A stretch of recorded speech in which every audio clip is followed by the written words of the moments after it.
Baru dan PT Semen Tonasa bahas kerja sama ekspor klinker lewat Pelabuhan Garongkong. Pemerintah Kabupaten Baru menerima kunjungan manajemen PT Semen Tonasa untuk membahas rencana kerja sama pemanfaatan Pelabuhan Garongkong sebagai lokasi ekspor klinker ke luar negeri, pada hari Senin 15 September 2025.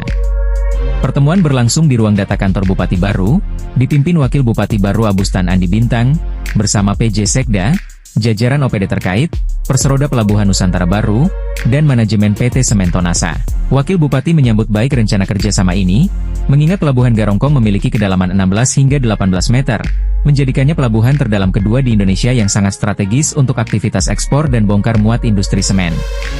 Ia menegaskan, kerjasama ini diharapkan tidak hanya meningkatkan kinerja PT Semen Tonasa, tetapi juga memberi kontribusi nyata bagi pendapatan asli daerah, penyerapan tenaga kerja lokal, dan kesejahteraan masyarakat Baru. Sementara itu, General Manager Communication, Legal, Enga PT Semen Tonasa, Muhammad Ahdarisa SJ, menjelaskan konsep kerjasama diarahkan untuk efisiensi ekspor sekaligus memperhatikan aspek lingkungan, transportasi darat, serta kesiapan infrastruktur jalan.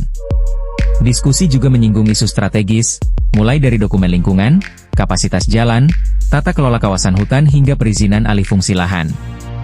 Pemkab Baru menegaskan akan terus menciptakan iklim investasi kondusif dengan memberikan kepastian waktu, harga, dan regulasi.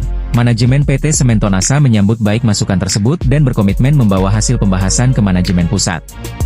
Aktivitas ekspor di Pelabuhan Garongkong diyakini akan menggerakkan perekonomian Baru dan memperkuat posisinya sebagai kawasan industri di Sulawesi Selatan. Dari Baru IG Radio mengabarkan.